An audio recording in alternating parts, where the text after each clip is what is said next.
Israel, ফিলিস্তিন ও Ukraine Russia যুদ্ধ চলছে জানিয়ে দেব আমাদের হাতে থাকা সর্বশেষ আপডেট আন্তর্জাতিক সংবাদ শিরোনাম। গাজায় ইসরায়েলের বিমান হামলায় শিশুসহ ২০ জন ফিলিস্তিনি নিহত।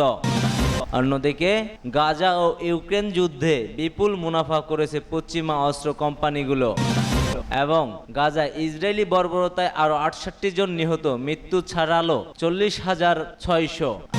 আরও জানিয়ে দেব সিএনএনকে সাক্ষাৎকার, গাজায় যুদ্ধ নিয়ে অবস্থান জানালেন কমলা হ্যারিস।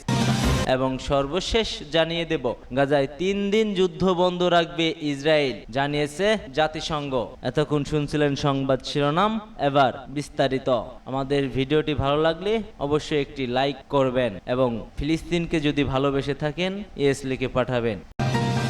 গাজায় ইসরায়েলির বিমান হামলায় শিশুসহ ২০ জন ফিলিস্তিনি নিহত। ফিলিস্তিনের অবরুদ্ধ গাজায় ভূমিখণ্ডে ইসরায়েলি হামলায় কমপক্ষে আরও ২০ জন ফিলিস্তিনি নিহত হয়েছেন। নিহতদের মধ্যে শিশুও রয়েছে, আহত হয়েছেন আরও বেশ কয়েকজন। অবরুদ্ধ এই উপত্যকাকে ইসরায়েলের বিভিন্ন স্থানে বিমান ও ড্রোন হামলায় হতাহতের এই ঘটনা ঘটে। শুক্রবার এক প্রতিবেদনে এই তথ্য জানিয়েছে বার্তা সংস্থা আনাদুলো। প্রতিবেদনে বলা হয়েছে, গাজা উপত্যকায় চলমান ইসরায়েলি বিমান হামলায় শিশুসহ অন্তত ২০ জন ফিলিস্তিনি নিহত এবং বেশ কয়েকজন আহত হয়েছে বলে একাধিক সূত্র জানিয়েছে।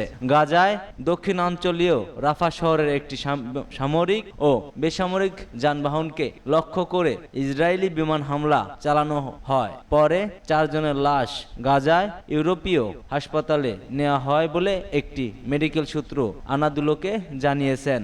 এর আগে আল আওদা হাসপাতালে আরেকটি মেডিকেল সূত্র আনাদুলোকে জানায়, গাজার নুসেরাইত শরণার্থী শিবিরের একটি আবাসিক অ্যাপার্টমেন্টকে লক্ষ্য করে চালানো ইসরায়েলি বিমান হামলার পরে সেখানে ৪ শিশুসহ ৭ জনের লাশ পাওয়া গেছে। ইসরায়েলি যুদ্ধ বিমান নুসেইরাত শরণার্থী শিবিরের একটি অ্যাপার্টমেন্ট বোমাবর্ষণ করলে প্রাণহানির এই ঘটনা ঘটে বলে প্রত্যক্ষদর্শীরা আনাদুলোকে জানিয়েছেন। পৃথক ঘটনায় গাজার সিভিল ডিফেন্স মুখপাত্র মাহমুদ বাসাল টেলিগ্রামে জানিয়েছে, গাজা শহরের দক্ষিণ পূর্ব জেইতুন এলাকায় একটি বাড়িতে ইসরায়েলি যুদ্ধ বিমান হামলা চালালে ২ ফিলিস্তিনি নিহত এবং অন্য লোকগুলো আহত হয়েছিল। বাসল আরও উল্লেখ করে জানিয়েছেন, দক্ষিণ গাজার এক খান ইউনিসের পূর্বে ওয়াদি সাবের এলাকায় বাস্তুচ্যুত লোকদের একটি তাঁবুকে লক্ষ্য করে ইসরায়েলি ড্রোন হামলা হলে ৫ ফিলিস্তিনি প্রাণ হারান। তিনি আরো বলেন,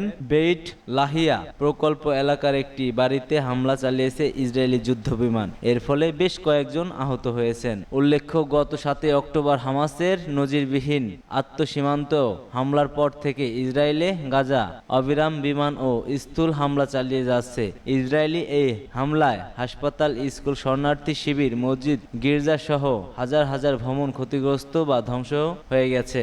গাজা ও ইউক্রেন যুদ্ধে বিপুল মুনাফা করেছে পশ্চিমা অস্ত্র কোম্পানিগুলো। ইউক্রেনের উপর রাশিয়ার আক্রমণ এবং গাজা উপত্যকায় ইহুদিবাদী হামলার পর থেকে ইউরোপীয় ৬০টি বড় অস্ত্র কোম্পানির পাশাপাশি আমেরিকার অস্ত্র উৎপাদনকারী কোম্পানিগুলোও উল্লেখযোগ্যভাবে লাভ করেছে। ইউক্রেন এবং গাজা যুদ্ধের পর গত ২.৫ বছরে আমেরিকা ও ইউরোপের প্রধান অস্ত্র নির্মাতাদের বাজার মূল্য ব্যাপক হারে বৃদ্ধি পেয়েছে। পার্স টুডো আরও জানিয়েছে, এই দেশগুলো একদিকে তাদের মুনাফা অস্ত্র নির্মাণ শিল্প বৃদ্ধির কথা ভাবছে, অপরদিকে বিশ্বের সবচেয়ে দুর্ভোগ মানবিক সংকটের মধ্যে দিন কাটাচ্ছে গাজাবাসী। গাজা এখন দুর্ভিক্ষের দিক থেকে পৃথিবীর সবচেয়ে খারাপ একটি ভূখণ্ড।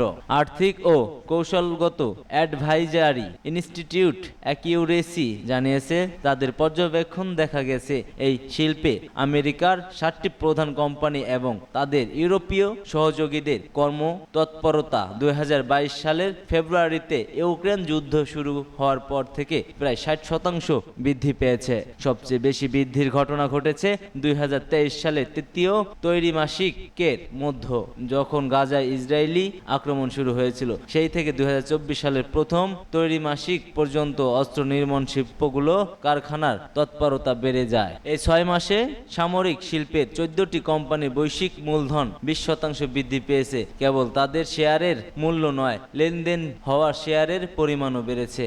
2022 সালের প্রথম 3 মাসে ইউক্রেন যুদ্ধ শুরু হওয়ার ফলে বিনিয়োগকারীরা 1.4 বিলিয়ন ইউরো মূল্যের ইউরোপীয় কোম্পানির শেয়ার লেনদেন করেছে। বিগত 8টি আর্থিক ত্রৈমাসিকের মধ্যে এটা সর্বোচ্চ সংখ্যক লেনদেন। 2023 সালে চতুর্থ ত্রৈমাসিকে আমেরিকা কোম্পানিগুলোর শেয়ারের লেনদেন রেকর্ড 1.03 বিলিয়ন ইউরোতে পৌঁছে গেছে, যা পশ্চিম এশিয়ার যুদ্ধ ও সহিংসতা বৃদ্ধির ফল। গাজায় ইসরায়েলি বর্বরতায় আরো 68 জন নিহত, মৃত্যু ছাড়িয়েছে 40,600। গত বছরের অক্টোবর থেকে চলে এই হামলায় আহত হয়েছে আরো প্রায় 94,000 ফিলিস্তিনি। এক প্রতিবেদনে এই তথ্য জানিয়েছে বার্তা সংস্থা আনাদুলু। প্রতিবেদনে বলা হয়েছে, গাজা উপত্যকায় ইসরায়েলের চলমান হামলায় কমপক্ষে আরো 68 ফিলিস্তিনি নিহত হয়েছে। এতে করে গত বছরের অক্টোবর থেকে এই পর্যন্ত মোট মৃত্যুর সংখ্যা বেড়ে 40,602 জনে পৌঁছেছে বলে বৃহস্পতিবার অবরুদ্ধ এই ভূখণ্ডে স্বাস্থ্য মন্ত্রণালয় জানিয়েছিল।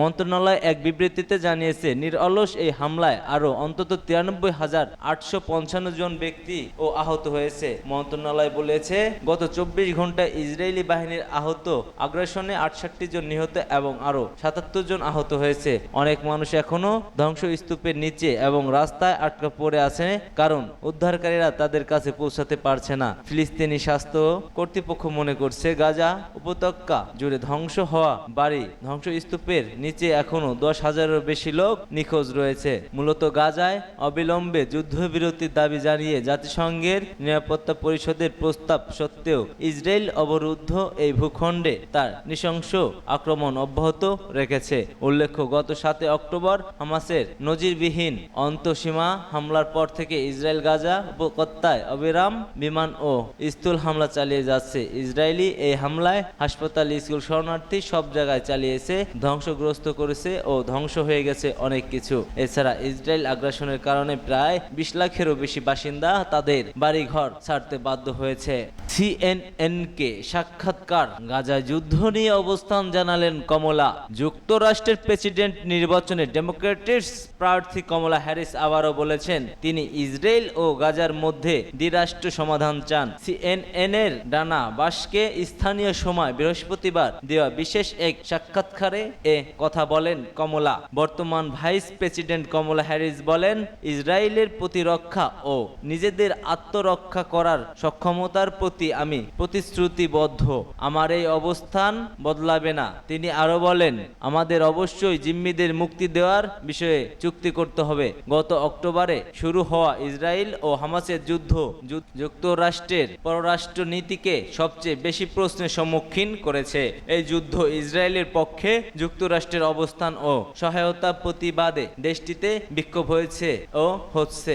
গত জুলাই মাসের শেষের দিকে ইসরায়েলের প্রধানমন্ত্রী বেনিয়ামিন নেতানিয়াহুর সঙ্গে বৈঠক করেন কমলা হ্যারিস। এই বৈঠকে গাজার পরিস্থিতি নিয়ে তিনি জোরালো বক্তব্য দেন। কমলা বলেন, এই দুঃখজনক ঘটনাগুলোর আমরা মুখোমুখি হতে পারি না, আমরা চুপ করে বসে থাকতে পারি না। ইসরায়েলকে সমর্থন দেওয়ার বিষয়ে মার্কিন প্রেসিডেন্ট জো বাইডেন সুরইশ শোনা গেছে কমলা হ্যারিসের কণ্ঠে। তিনি বলেন, ইসরায়েলের আত্মরক্ষা অধিকার রয়েছে। দেশটি কিভাবে আত্মরক্ষা করে দেশটি গুরুত্বপূর্ণ।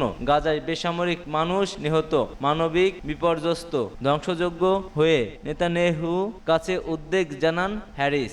এবার গাজায় 3 দিন যুদ্ধ বন্ধ রাখবে ইসরায়েল, বলল জাতিসংঘ। ফিলিস্তিনের গাজা উপত্যকায় পোলিও টিকাদান কর্মসূচি বাস্তবায়নে অন্তত 3 দিনের জন্য মানবিক যুদ্ধবিরতিতে সম্মতি হয়েছে ইসরায়েল। জাতিসংঘের বিশ্ব ব্যবস্থা সংস্থা এ তথ্য জানিয়েছে। ওই 3 দিন অতিবাহিত হওয়ার পরে মানবিক যুদ্ধবিরতি অব্যাহত থাকতে পারে। WHO বলেছেন, প্রতিদিন গাজার স্থানীয় সময়কাল 6টা থেকে বেলা 3টার মধ্যে অন্তত 8 ঘন্টা যুদ্ধ বন্ধ রাখার লক্ষ্যে চুক্তি করা হয়েছে। ফিলিস্তিনে WHOর প্রতিনিধি রিক পিপারকর্ন বলেন, মধ্য গাজায় 1 সেপ্টেম্বর থেকে 3 দিন ব্যাপী পোলিও টিকাদান কর্মসূচি শুরু হবে। টিকাদানের এ সময় জুড়ে মানবিক যুদ্ধ বিরতি বজায় রাখবে। পরোয়া ব্যবস্থার অভাব, স্বাস্থ্য সেবায় প্রতিবন্ধকতা ও টিকা সংকটে গাজায় দ্রুত পোলিও ছড়িয়ে পড়ার আশঙ্কা দেখা দিয়েছে। ভাইরাসটি